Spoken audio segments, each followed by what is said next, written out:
خواتین و حضرات، آج میں آپ کے سامنے ایک انتہائی اہم موضوع پر بات کرنا چاہتا ہوں۔ آج کے حالات میں جس میں ہم زندگی گزار رہے ہیں، میں یہ سمجھتا ہوں یہ ایک انتہائی اہم موضوع ہے، اور وہ موضوع ہے کہ حقیقی ایماندار یا مسیحی کی کیا پہچان ہے۔ اب اگر یہ سوال لوگوں سے کیا جائے تو آپ کو مختلف جوابات مل سکتے ہیں۔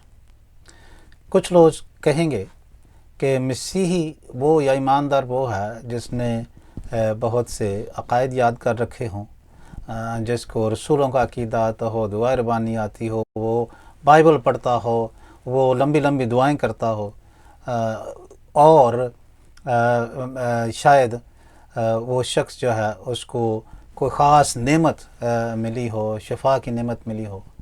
دوسروں سے پوچھیں گے تو وہ کہیں گے شاید وہ شخص جس نے بپتسمہ لیا ہو، یا جو غیر زبانی بولتا ہو، یا جو بہت اچھی طرح سے منادی کر سکتا ہے۔ اس طرح کی بہت ساری چیزیں آپ کو سننے کو مل سکتی ہیں، لیکن سوال یہ ہے کہ بائبل کے مطابق کون حقیقی ایماندار ہے یا مسیحی ہے؟ تو میں یہ سمجھتا ہوں کہ یسوع مسیح کے اپنے الفاظ سے زیادہ اہم الفاظ کوئی نہیں ہو سکتے اس سلسلے میں۔ اگر آپ یوحنا کا انجیلی بیان پڑھیں تو یسوع مسیح نے بڑے واضح طور پر ایک شاگرد کی، یا یوں کہہ لیں کہ ایماندار کی، مسیحی ایماندار کی تعریف پیش کر دی ہے، اور وہ یہ ہے کہ یسوع مسیح نے کہا جس طرح میں نے تم سے محبت رکھی، تم بھی ایک دوسرے کے ساتھ محبت رکھو، تو اس سے لوگ جانیں گے کہ تم میرے شاگرد ہو۔ میں یہ سمجھتا ہوں کہ یہ تعریف جو ہے یہ بڑی مفصل اور بڑی اہم تعریف ہے۔ اب اس کو کیسے سمجھا جائے، یہ عملی طور پر کیسے اس کا اظہار ہوتا ہے؟ تو آج میں رومیوں کے نام کے خط کے 12ویں باب کی 9 سے 21ویں آیت کو سامنے رکھتے ہوئے اس تعریف کو ان پیک کروں گا، یا اس کو تھوڑے سا اس کی وضاحت کرنے کی کوشش کروں گا۔ اور میں یہ سمجھتا ہوں یہ میری وضاحت نہیں ہے، بلکہ پولس رسول کی وضاحت ہے، جو یسوع مسیح کے اس قول کو یا اس تعریف کو کھول کر بیان کرتا ہے۔ تو اس سلسلے میں 3 باتیں آپ کی خدمت میں عرض کرنا چاہوں گا۔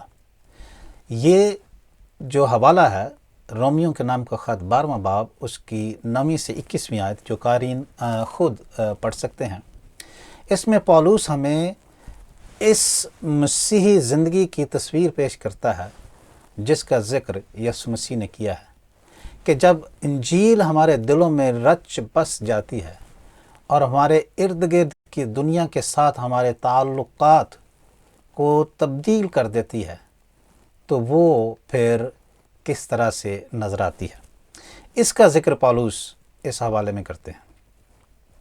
اس حوالے کے مطابق جو مسیحی زندگی ہے یہ صرف گناہ سے بچنے یا ایک بہت نیک اور اچھا شخص بننے کا معاملہ نہیں ہے۔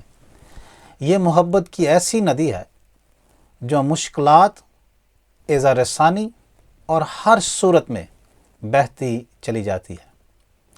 ذرا اس دنیا کا تصور کریں جہاں ہر مسیحی ایسی زندگی گزارے، تو وہ کیسی زندگی ہوگی اور وہ دنیا کیسی ہوگی؟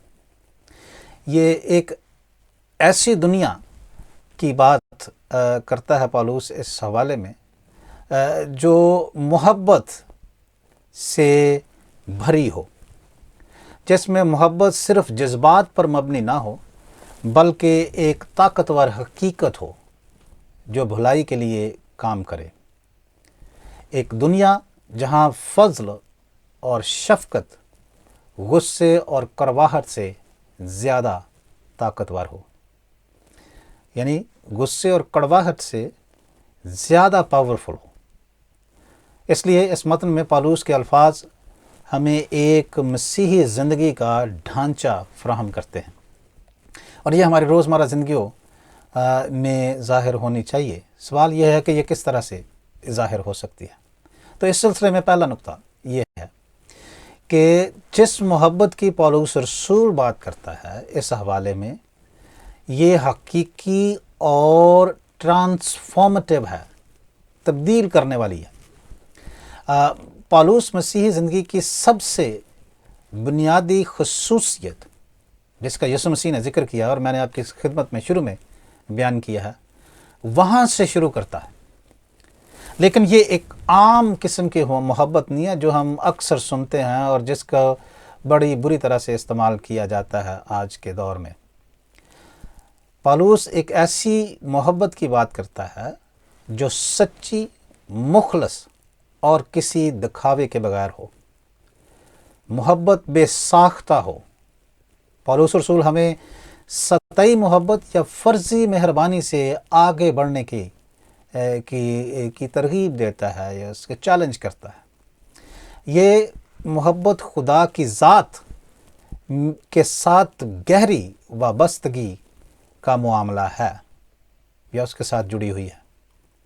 لہذا حقیقی محبت سطحی نوعیت سے آگے دیکھتی ہے، مشکل ترین حالات میں قائم رہتی ہے، اور یہ کسی قسم کا نقاب نہیں پہنتی۔ یہ لوگوں کو ویسا ہی قبول کرتی ہے جیسے وہ ہیں۔ پھر پولس کہتا ہے بدی سے نفرت رکھو اور نیکی سے لپٹے رہو۔ جیسے میں نے پہلے عرض کیا کہ یہ صرف گناہ سے بچنے کا معاملہ نہیں ہے۔ مسیحی زندگی صرف گناہ سے بچنے کا معاملہ نہیں ہے، اگرچہ گناہ سے بچنا ضروری ہے، لیکن اس حوالے میں پولس کہتا ہے کہ یہ ایسی محبت ہے جو ٹوٹ پھوٹ کا شکار دنیا میں اس کی انتہائی ضرورت ہے۔ یعنی ایسی دنیا جو انتشار کا شکار ہے، اس میں محبت کا پیچھا کرنا یا اس کو قائم رکھنا، یہ وہ بات ہے جس کو پولس کہتا ہے بدی سے نفرت رکھو اور نیکی سے لپٹے رہو۔ پولس یہاں ہمیں دوسروں کی خدمت میں جوش اور خدا کے ساتھ تعلق میں پرجوش رہنے کی ترغیب دیتا ہے۔ جب ہم جوش اور ہوش کے ساتھ خدمت کرتے ہیں تو ہماری محبت صرف ایک جذبہ نہیں رہتی بلکہ ایک عمل بن جاتی ہے جو ہماری زندگیوں میں مسیح کی موجودگی کو ظاہر کرتی ہے۔ لہذا سوال یہ ہے کہ کیا ہم ایسی محبت دکھا رہے ہیں جو حقیقی ہو؟ ہماری زندگی کے کس حصے میں بھلائی سے لپٹا رہنا ہمیں چاہیے یا اس کی ہمیں ضرورت ہے، اور برائی کو دور کیا جا سکتا ہے؟ دوسرا نقطہ ہے کہ مخالفت کا جواب فضل کے ساتھ دینا۔ رومیو کے نام کے خط کے 12ویں باب کی جو 14ویں سے 18ویں آیت ہے، ان 4 آیات میں پولس اس چیز کا ذکر کرتا ہے۔ اس میں 14ویں آیت میں وہ کہتا ہے جو تمہیں ستاتے ہیں ان کے واسطے برکت چاہو لعنت نہ کرو۔ مسیح کی پیروی کرنے میں یہ سمجھتا ہوں یہ چیز سب سے زیادہ غیر معمولی ہے، اور یا کہہ لیں آپ کہ سب سے غیر معمولی پہلوؤں میں سے یہ ایک پہلو ہے کہ ہم انہیں ہیں جو ہمیں تکلیف دیتے ہیں یا ہماری مخالفت کرتے ہیں، ان کو کیسے جواب دیا جائے۔ جن حالات میں سے ابھی ہم گزر رہے ہیں، اس کے تناظر میں یہ بات اور اہم بن جاتی ہے۔ پولس صرف یہ نہیں کہتا کہ ظلم کو برداشت کرو، بلکہ وہ کہتا ہے کہ جو تمہیں ستاتے ہیں، those who actively harm you or persecute you، ان کے لیے وہ کہتا ہے دعا کرو۔ اور یہ بڑی ریڈیکل بات ہے، یہ فطری رد عمل نہیں ہے، یہ ہماری انسانی فطرت کے میں سمجھتا ہوں مخالف بات ہے۔ جب ہمیں تکلیف پہنچتی ہے تو ہم اس کے رد عمل میں تکلیف پہنچانے والے سے یا تو بدلہ لینے کی کوشش کرتے ہیں، یا پھر اگر بدلہ لینے کی حیثیت میں نہیں ہیں تو پھر دل ہی دل میں یا بڑے واضح طور پر اس کو بد دعا دیتے ہیں۔ پھر پالوس کہتا ہے کہ خوشی کرنے والوں کے ساتھ خوشی کرو اور غم زدہ کے ساتھ غم زدہ. یعنی کلیسیاؤں میں موقع محل کے اعتبار سے لوگوں کے ساتھ شریک ہو اور ان کے ساتھ شراکت رکھو.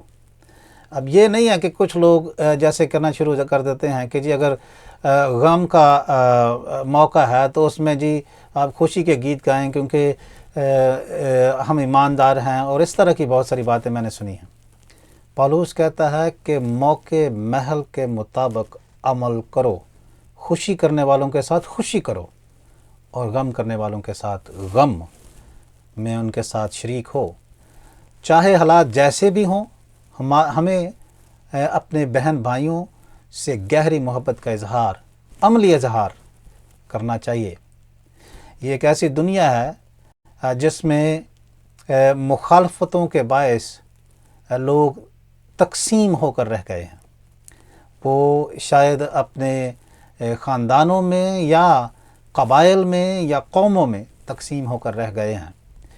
اس سلسلے میں یا اس دور میں پھر ہمیں ایک دوسرے کے ساتھ ہم آہنگ رہنا ہے، ایک دوسرے کے ساتھ ہارمنی دکھانی ہے.